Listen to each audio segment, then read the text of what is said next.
343 pribadong kolehiyo at universidad sa bansa ang pinayagan ng Commission on Higher Education o CHED para magtaas ng matrikula at iba pang bayarin.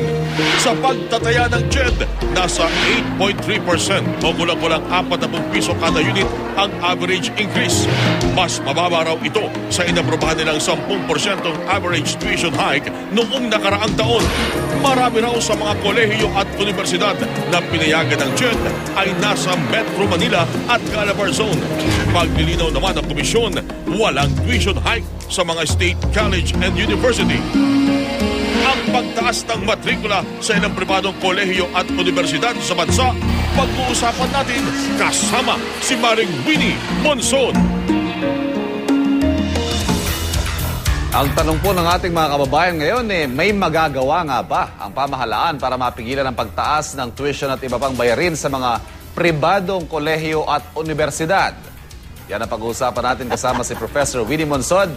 Maring Winnie, meron nga bang magagawa? Private itong mga to eh. Good morning, Ivan. Good morning, mga kapuso. Alam mo, Ivan, actually that's the wrong question.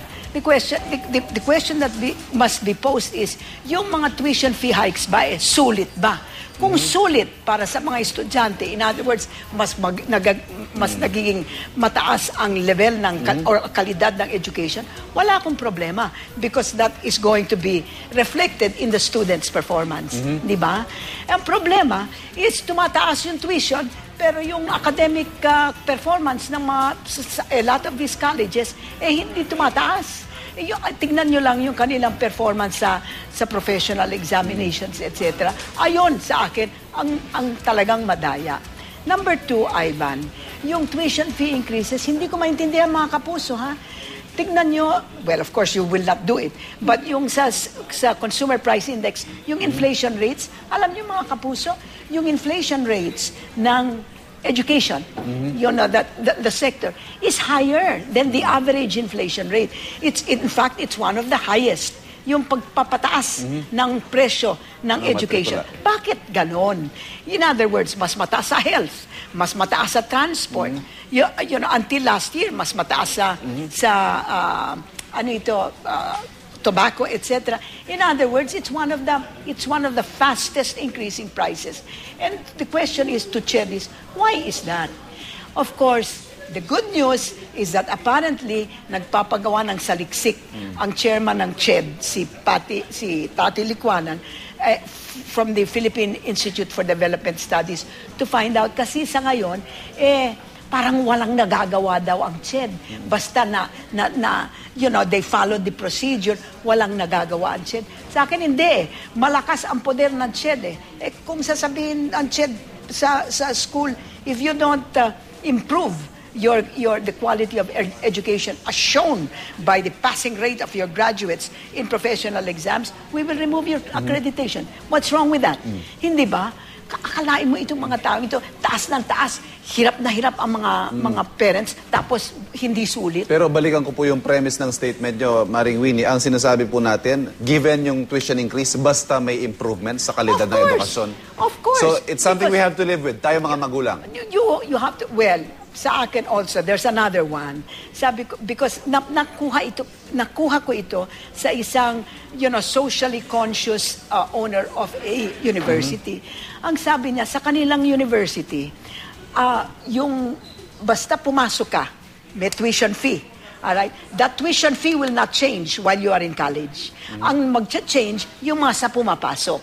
Para once nakapasok ka na ron, sigurado ka na hindi natataas. Yung mga parents will be sure that they can afford it. Okay. Hindi ba? Actually, ngayon, dito sa ating mga college, yung tuition fee ng freshmen, pwede na lang taasan miski kailan. They don't have to ask permission. Ang gusto kong gawin is that once the tuition fee is imposed on a freshman, all the way through his college, hindi na. Isn't that, will that not at least help the parents, etc. Pero mga parents, mag-choose naman kayo ng eskwela. Huwag niyong sasabihin, porket private, mas mataas. Tignan niyo naman, meron namang indicators. I think, you know, sa Philippine Statistical Yearbook, may mga indicators kung ilan ang pasado sa mga schools. So, hindi porket pampublikong universidad Naku, tignan inferior. yung UP, napakagaling ng UP, State University yon. Tama Pwede ko ba? dyan, Maring Winnie.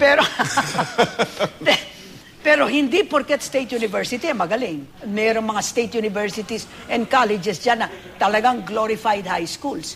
But on the other hand, there are many private schools that have high tuition and very poor performance, and there are many private schools, mga kapuso, that have relatively low tuition and very good performance. Kailangan may information tayo. Ngayon, ang CHED naman po, panghuli na lang, Tita Winnie, anong pwedeng gawin ng CHED para kahit paano i-manage itong pag-increase sa mga matrikula ng mga Kasi universidad sinasabi natin? nila wala silang magagawa. Oy, ang lakas-lakas ng poder. Yung mga authority of CHED. Because they can always threaten removal of accreditation. And they can Natila hindi yata nila ginagawa, diba? Ay, naku, ang tagal-tagal. I think it's, if you're, they will remove your accreditation if your passing rate is 5%. Sus ko, kailangan, your passing rate must be, at least 50%, Yes. hindi ba? Ay, naku. Taasan ng standard ng konti. Oo, tapos minsan, pag nagiging very angry yung CHED and they decide to do it, pinapara naman sila ng legislature. Hindi ba yun ang problema kay Villar dun sa nursing? Yes. The CHED wanted to close nursing schools and Villar said no. Ay, naku, kawawa naman. The ones who suffer, mga kapuso, are the parents and the students. Ako, maraming salamat kay Maring Winnie Monsod para sa isa na namang spirited discussion. Thank you. Good morning.